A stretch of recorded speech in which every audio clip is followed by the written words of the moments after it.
तो नमस्कार दोस्तों, आप सभी का फिर से एक बार और स्वागत है हमारे यूट्यूब चैनल भोजपुरी पेज में। और मैं हूँ आप सबका दोस्त भाई अजीत यादव।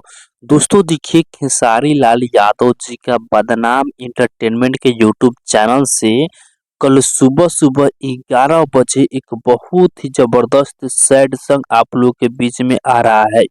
दोस्तों देखिए, इस गाने का नाम है बदनाम तहरा से, जो कि इस गाना को राइटर रोहित सिंह लिखे हुए हैं और गाने में म्यूजिक भी रोहित सिंह ही बनाए हुए हैं, यानी गीत और संगीत रोहित सिंह का ही है। जो कि इस गाना को कल सुबह 11 बजे रिलीज किया जाएगा बदनाम इंटरटेनमेंट के यूट्यूब चैनल पे। और वीडियो में खेसारी लाल यादव के साथ में आकांक्षा पूरी नजर आएंगी। गाना बहुत ही जबरदस्त गाना होने वाला है। आप लोग कल सुबह 11 बजे बदनाम इंटरटेनमेंट के यूट्यूब चैनल पर तैयारी है इस गाने को सुनने के लिए। तो बाकी दोस्तों फिलहाल का ये अपडेट है। आप लोग इस गाने को सुनने के लिए कितना ज्यादा बेकरार है कमेंट बॉक्स में बताइएगा। और इसी के साथ हम इस वीडियो को समाप्त करते हैं। अभी तक हमारे इस चैनल को सब्सक्राइब नहीं किया है तो सब्सक्राइब भी कर लीजिएगा, क्योंकि इस चैनल पर भोजपुरी इंडस्ट्री का हर एक अपडेट सबसे पहले आप सभी को मिलेगा।